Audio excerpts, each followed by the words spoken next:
اللہ الرحمن الرحیم۔ السلام علیکم ناظرین، ایک ضعیف آدمی تھا جو گاؤں میں رہتا تھا اور شہر کی ایک دکان سے اکثر اپنے گھر کا سودا سلف وغیرہ خریدا کرتا تھا۔ 1 کلو چینی، دال، چاول، مرچ، مسالے، جو گھر کی اشیاء وغیرہ ہوتی ہیں، صابن وغیرہ۔ تو ایک دن اس بوڑھے شخص نے دکاندار سے کہا کہ میرے پاس خالص دیسی گھی ہوتا ہے، اگر میں وہ تمہیں لا کے دیا کروں اور تم اس کے بدلے میں مجھے میرے گھر کی اشیاء، ضرورت کی اشیاء دے دیا کرو۔ تو دکاندار نے اس کی بات مان لی اور اس طرح سے ہی یہ سلسلہ ان کا شروع ہو گیا۔ وہ بوڑھا شخص اس کو گھی لا کر دیتا جو کہ پیکٹوں کی شکل میں ہوتا تھا، 1 کلو کے، اور اس کے بدلے میں وہ اپنے گھر کا سودا سلف اس سے لے جایا کرتا۔ ایک دفعہ دکاندار نے سوچا کہ اس کے گھی کا وزن چیک کروں، کیا وزن میں پورا بھی ہوتا ہے کہ نہیں۔ اس نے ایک پیکٹ کا وزن کیا تو وہ 1 کلو کی بجائے 900 گرام نکلا۔ اس کو بڑا افسوس ہوا اس چیز کا اور بڑا پریشان بھی وہ ہوا۔ اس نے یہ سوچا کہ شاید یہ غلطی سے اس میں جو ہے وہ کم گھی اس نے تولا ہو۔ اس نے باقی پیکٹ بھی چیک کیے تو سب کا وزن ایک جیسا، یعنی 900 گرام نکلا۔ تو اس کو بڑا غصہ بھی آنا شروع ہو گیا اس کے اوپر۔ تو اگلی دفعہ جب وہ بوڑھا شخص گھی لے کر آیا تو اس نے اس کی بڑی بے عزتی کی، اس کو بے ایمان کہا، اس کو کہا کہ تم مجھے کم وزن والا گھی دے کے جاتے ہو اور جبکہ پیسے تم جو ہے وہ 1 کلو کے لے کے جاتے ہو۔ اس نے اس کے سامنے لائے گئے پیکٹ جو تھے اس کو تول کے دکھائے تو واقعی وہ اس کا ہر پیکٹ کا وزن 900 گرام نکلا۔ تو یہ دیکھ کر اس بوڑھے شخص نے بڑے مطمئن انداز میں ایک جواب اس کو دیا، اور وہ جواب ایسا تھا کہ جس کو سن کر وہ دکاندار ندامت سے اور شرمندگی سے پانی پانی ہو گیا۔ وہ جواب کیا تھا وہ ہم آپ کو اس پروگرام کے اینڈ میں بتائیں گے۔ ابھی ہمارے ساتھ موجود ہیں USA سے اعجاز صاحب۔ تو ٹاپک یہی ہے، ایمانداری، اپنا ایمان، اپنی اصلاح، اور ہمارا جو ذہن اگر کسی چیز کے اوپر فکس ہے تو اس کو ہم کیسے اپنے نظریات کو تبدیل کریں، اپنی اصلاح کیسے کریں۔ تو اعجاز صاحب سے جو ہے وہ بات کرتے ہیں۔ السلام علیکم اعجاز صاحب۔ یہ جو مخصوص ذہنیت کے لوگ ہوتے ہیں جو ہر کام، غلط کام بلکہ کہنا چاہیے، غلط کام کر کے اور کہتے ہیں کہ یہ کام اللہ تعالیٰ نے ہم سے کروایا ہے، تو ان کے بارے میں آپ کا کیا خیال ہے؟ آپ یہ دیکھیں نا، یہ ایک بندے نے خان صاحب کے اوپر جو فائرنگ کی ہے اور وہ کہتا ہے کہ جی یہ کیونکہ گمراہ کر رہا تھا لوگوں کو اور گانا بجانا ہوتا تھا اذان کے ٹائم، تو مجھ سے یہ گوارا نہیں ہوا، تو اس نے یہ جو قدم بھی اٹھایا ہے وہ بھی ظاہر مطمئن ہے اور اس کے ذہن میں کسی نے یہ بات ڈالی ہے کہ یہ جو کام تم کرنے جا رہے ہو یہ بہت اچھا ہے اور اللہ اس سے خوش ہوگا۔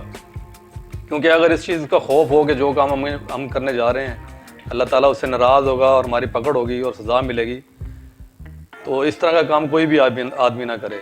تو ایسے لوگوں کے بارے میں کیا خیال ہے؟ وعلیکم السلام ورحمۃ اللہ۔ مجھے تو یار آج تک کوئی ایسا بندہ نہیں ملا جو کرنے کے بعد کہتا ہے کہ مجھ سے اللہ تعالیٰ نے کروایا ہے۔ مجھے تو آج تک کوئی ایسا بندہ نہیں ملا۔ ہاں، اس کی سوچ غلط ہو سکتی ہے کسی بھی انسان کی، جس طرح آپ ابھی کہہ رہے ہیں کہ اس کو کسی نے فیڈ کیا ہوگا تو یہ کام کر اللہ خوش ہوگا، یہ تو کوئی کہہ سکتا ہے، لیکن مجھے ابھی تک تو کوئی ایسا نظر نہیں آیا، مطلب کہ جس نے کوئی غلط کام کرنے کے بعد کہا ہو کہ یہ اللہ نے مجھ سے کروایا۔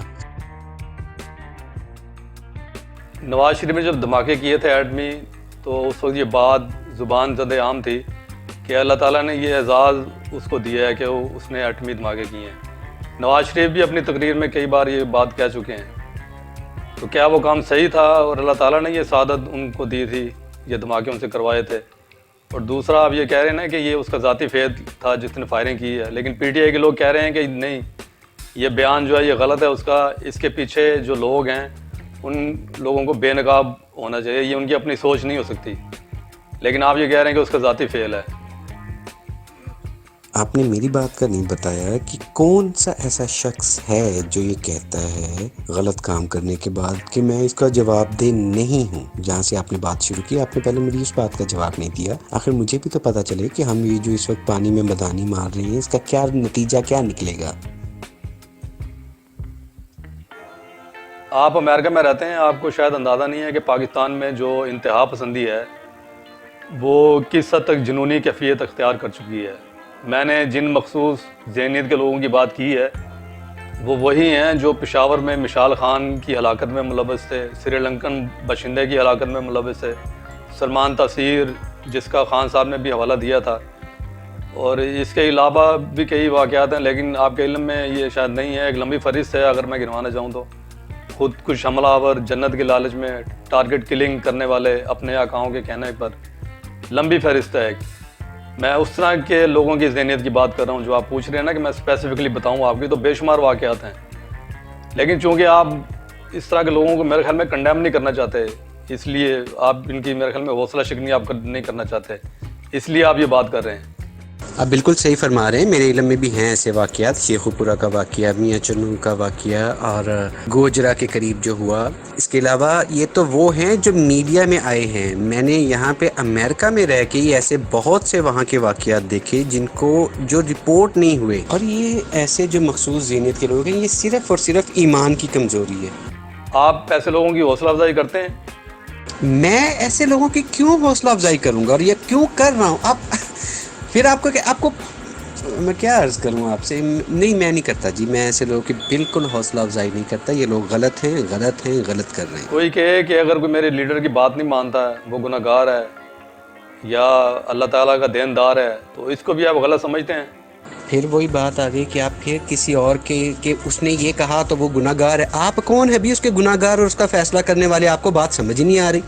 رانا ثناء اللہ تو ایک منصب پہ بیٹھا ہے ایک بندہ. آپ تو پتہ نہیں کس کی بات کریں نا, کسی ایکس وائی زی کی, وہ 22 کروڑ میں سے کسی ایک کی, تو جس کو نہ میں جانتا ہوں نہ آپ جانتے ہوں گے پرسنلی, میں تو نہیں کم از کم جانتا. میں آپ کو ایک مشہور بندے کی بات بتا رہا ہوں جو پاکستان میں فیمس ترین اس وقت بندہ چل رہا ہے, ایک منصب پہ بیٹھا ہوا ہے. وہ کہتا ہے کہ نواز شریف کا استقبال جو ہے وہ حج سے بڑا کام ہے. میں اس کے بیان سے اختلاف کرتا ہوں, تو اب میں اس کو مارنے چلا جاؤں؟ تو آپ کے کہنے کا مطلب یہ ہے کہ آپ ایسے لوگوں کو کنڈیم کرتے ہیں؟ جی بالکل, میرے کہنے کا یہی مطلب ہے کہ ایسے لوگوں کی ہم شدید مذمت کرتے ہیں. ایسے لوگوں کو اگنور کریں. ان کی اصلاح اگر کرنا آپ چاہتے ہیں تو اس کا بہترین طریقہ ہے کہ پہلے اپنی ہم خود کی اصلاح کریں, اپنے عمل سے دوسرے کو ثابت کریں کہ جو صحیح عمل ہے وہ یہ ہے جس میں کسی کا نقصان نہ ہو, نہ مینٹلی نہ فزیکلی. کسی طریقے سے ہم دوسرے کو ٹارچر نہ کریں.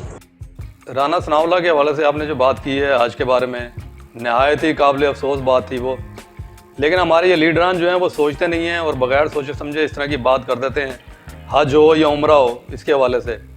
لیکن اس سے زیادہ قابل افسوس بات یہ ہے کہ وہ ندامت کا اظہار نہیں کرتے. اس قدر ڈٹائی سے اپنے بیان پہ قائم رہتے ہیں کہ کوئی اپالوجی نہیں کرتے, کوئی معافی نہیں مانگتے, افسوس کا اظہار نہیں کرتے. آپ نے بڑی اچھی بات کی ہے, اور اس کے علاوہ جو آپ نے ایک اچھی بات کی ہے اپنی اصلاح, جو دنیا کا سب سے مشکل ترین کام ہے. لیکن جو لوگ کرنا چاہتے ہیں اصلاح وہ اب کرتے بھی ہیں اور اس میں کامیاب بھی ہو جاتے ہیں. بہرحال آخری سوال آپ سے یہ ہے کہ آپ فرماتے ہیں کہ ہر جاہل انسان عمران خان کا مخالف ہوگا. اس میں آپ کیا سمجھتے ہیں کہ یہ آپ کی شدت پسندی ہے, اس کو آپ جسٹیفائی کرنا چاہیں گے, اپنی صفائی پیش کرنا چاہیں گے؟ یہ آخری سوال ہے آپ سے, اور آپ نے ناراض نہیں ہونا اس کے اوپر, اور ٹیمپرامنٹ اپنا آپ نے لوز نہیں کرنا. نہیں سر, میں نے ناراض کس بات پہ ہونا ہے؟ دیکھیں, اختلاف رائے میرا حق ہے, آپ کا بھی ہے, ناراض نہیں.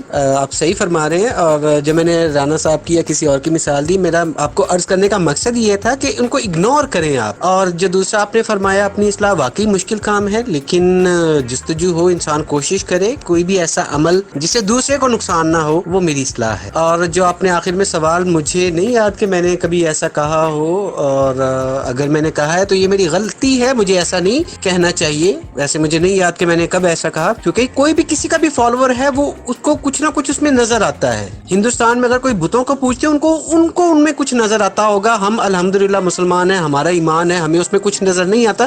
جن کو آتا ہے جائیں دفعہ ہو, اپنا کام کریں. میں نے آپ سے پہلے کہا کہ مجھے ہے حکم اذان لا الہ الا اللہ, کہ میرا جو مجھے حکم ہے میں نے وہ کرنا ہے. میں آخر میں یہی کہوں گا کہ اگر میں نے ایسا کہا, مجھے جو کہ یاد نہیں ہے, لیکن آپ فرما رہے ہیں تو بھائی میری یہ غلطی ہے, مجھے ایسا نہیں کہنا چاہیے تھا. بڑی مہربانی اجاز صاحب. تو ناظرین, اپنی اصلاح کرنا گو کہ مشکل ہے لیکن ناممکن نہیں ہے. دیکھیں اجاز صاحب نے گو کہ انہوں نے اگر مگر سے ہی کہا ہے, لیکن اپنی جو بھی انہوں نے ایک کمنٹس کیے تھے میری ایک ویڈیو کے اوپر, غصے میں کیے یا جیسے بھی انہوں نے کیے, کہ جیسے میں نے آپ کو پہلے بتایا کہ ہر وہ شخص جو عمران خان کے خلاف ہوگا یا اس کے ساتھ نہیں ہوگا وہ جاہل ہوگا, تو اس کے اوپر انہوں نے شرمندگی کا اظہار کیا ہے. تو ناظرین, جو شروع میں نے آپ کو واقعہ سنایا تھا, تو اس بوڑھے شخص نے جو جواب دیا وہ جواب یہ تھا کہ اس نے کہا کہ میرے پاس اصل میں ترازو ہے, لیکن میرے پاس وزن کو تولنے کے لیے باٹ نہیں ہے، تو میں آپ سے لے جایا ہوا سامان اس کو ایک پلڑے میں رکھتا ہوں اور دوسرے پلڑے میں گھی تول کے اس کے پیکٹ بنا لیتا ہوں۔ تو یہ وہ بات تھی جس کو سن کر وہ دکاندار شرمندگی سے پانی پانی ہو گیا، کیونکہ وہ خود بھی کم تولتا تھا۔ تو اگر وہ اپنے گریبان میں پہلے جھانک لیتا، اصلاح اپنی کر لیتا، تو اس کو اس طرح سے شرمندگی نہ اٹھانا پڑتی۔ تو یہ آج کا ٹاپک تھا۔ اگلے ٹاپک تک کے لیے میں آپ سے اجازت چاہتا ہوں۔ اگر آپ بھی ڈیبیٹ ٹائم میں حصہ لینا چاہتے ہیں تو اسکرین پر دکھائے جانے والے واٹس ایپ نمبر پر رابطہ کر سکتے ہیں۔ دیکھنے کا بہت شکریہ۔ اللہ حافظ۔